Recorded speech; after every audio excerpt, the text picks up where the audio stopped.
The other guys broke down while I was up here. I broke down while I was still sitting down there.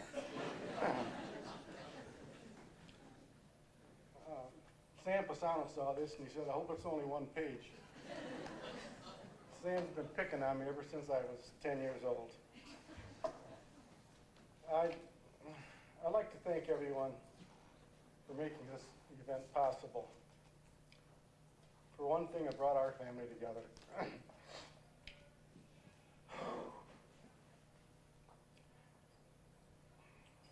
There are 18 of us here, and we're the last 18 to get here. We're scattered all over. Tony and Vi, my brother Tony and Vi just celebrated their 50th wedding anniversary a couple days ago, and they barely made it up from Mansfield.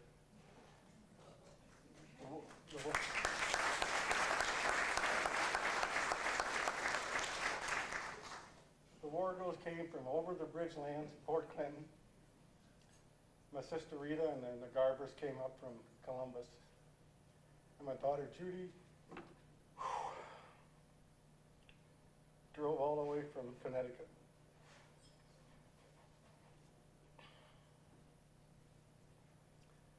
I have 3 young, lovely nieces here. Jessica, Lindsay, and Emily. Jessica wants to marry a neurosurgeon. And she wants to be a lawyer. She told me her motto is going to be, I forgot.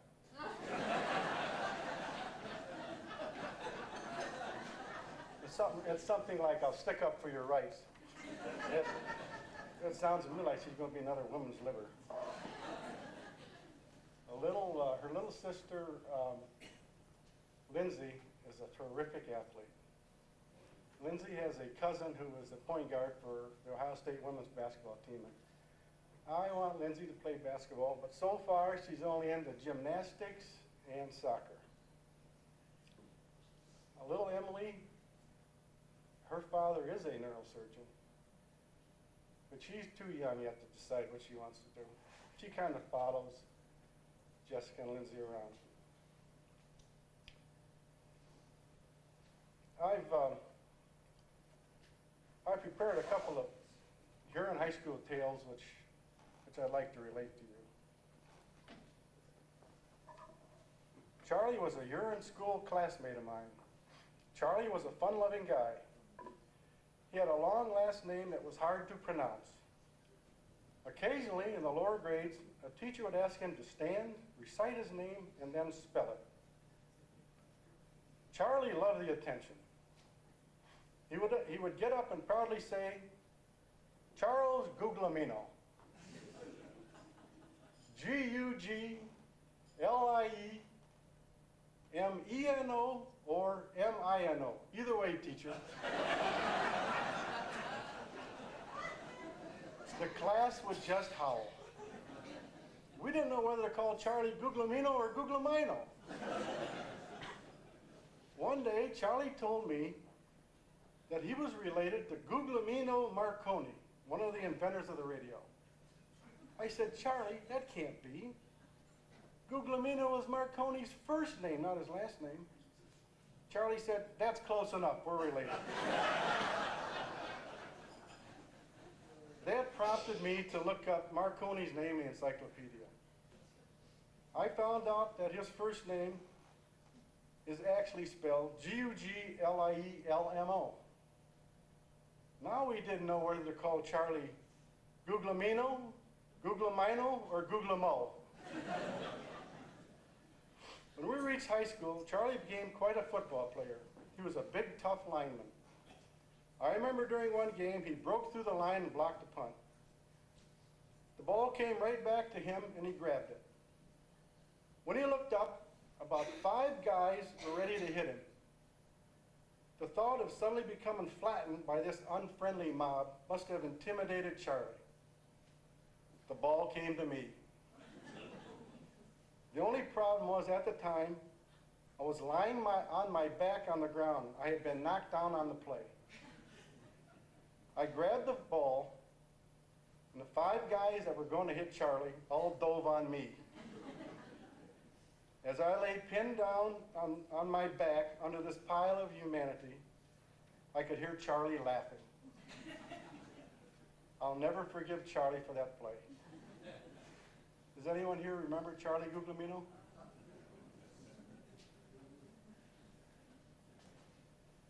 Junior was a friend of mine.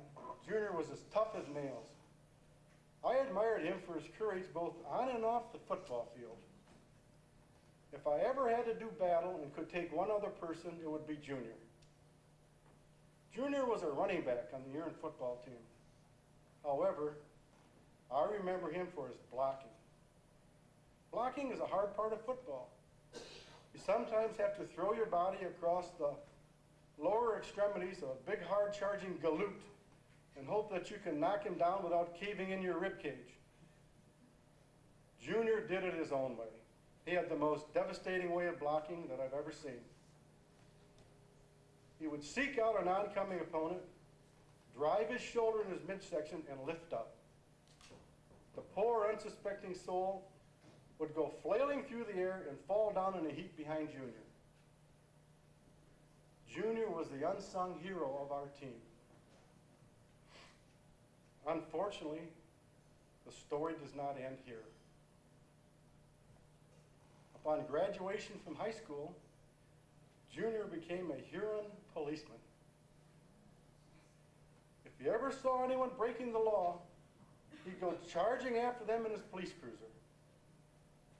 If they didn't stop, the blocking back mentality would click in. And crash, he let them have it. He destroyed several police cruisers this way and had to be grounded.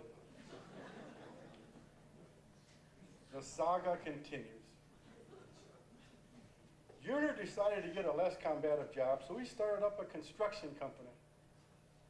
Not too long after that, I was driving down Berlin Road, approaching one of the first houses that Junior built. There must have been something wrong with it because when I looked up, Junior was on a bulldozer going bad out of heck right for the house. I jumped out of the car and yelled, "Junior, no, not the house!" Junior brought the bulldozer to a screeching halt, got off, and started kicking the foundation. The first story about Junior the blocking back is 100% true. The second story about Junior the policeman is 100% true, except maybe for a little exaggeration. Third story about Junior on the bulldozer is 100% false, I hope.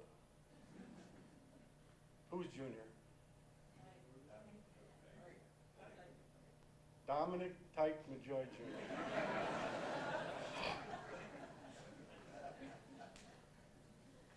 What I remember the most about any success that I may have had in high school sports has more to do with good coaching than anything else.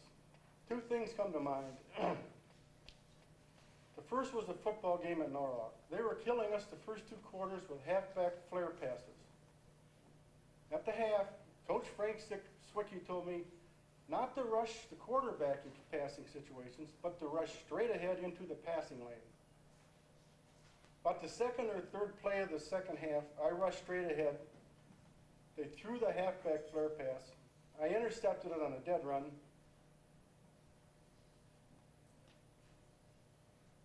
And ran about 50 yards for a touchdown. Late in the game, Norwalk was trying to mount a last-minute drive. Swicky moved into the defensive backfield. I intercepted another pass to seal the victory. Coach Frank Swicky was a master strategist and an excellent motivator of people. 2 years later, he was to lead the Urin football team to an Ohio State championship. Second thing I remember is baseball. Trying to hit a small ball coming at you at 90 miles an hour with a wooden stick takes more skill than any other sport. We didn't have that many guys in school that could do that. As a result, I remember having to play 7 or 9 positions in the field. But what I remember the most was Coach Dick Klein's instructions to a batter with 2 strikes. Open up your stance, shorten up on the bat, swing to make contact. I took that advice seriously and never struck out my senior year. Coach Dick Klein was a great teacher of the fundamentals and a trusted friend of his athletes, both on and off the field. 2 years later, he was the lead of the Urine basketball team all the way to Ohio State Sweet 16. They took a heartbreaking loss to Otterville, 82-80, on a game-ending shot at the buzzer.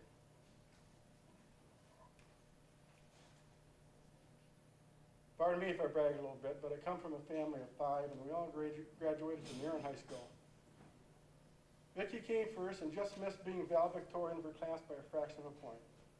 I remember years ago, Jim Campbell came over our house. Vicki typed up his resume and started him off on his great career. Tony was next. Tony went into the Hall of Fame last year. I couldn't carry a can to my brother Tony when it comes to athletics. Tony graduated from Ohio State. His roommate there was a guy named Lefty. Lefty went on to become head football coach at Salem, Sandusky, Massillon, Tampa, Iowa State, Ohio State, and Colorado State. Who's Lefty? Earl Bruce. Fran's next. Fran was valedictorian of her class and a cheerleader.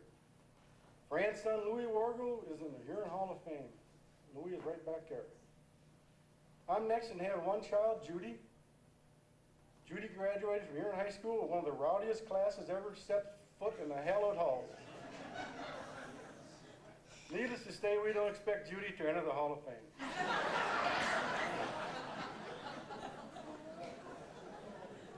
Next is Rita, who is head drum majorette and a cheerleader. Rita's from Columbus, and her son, Joe Garber, played football for Ohio State. Joe's sitting right over there.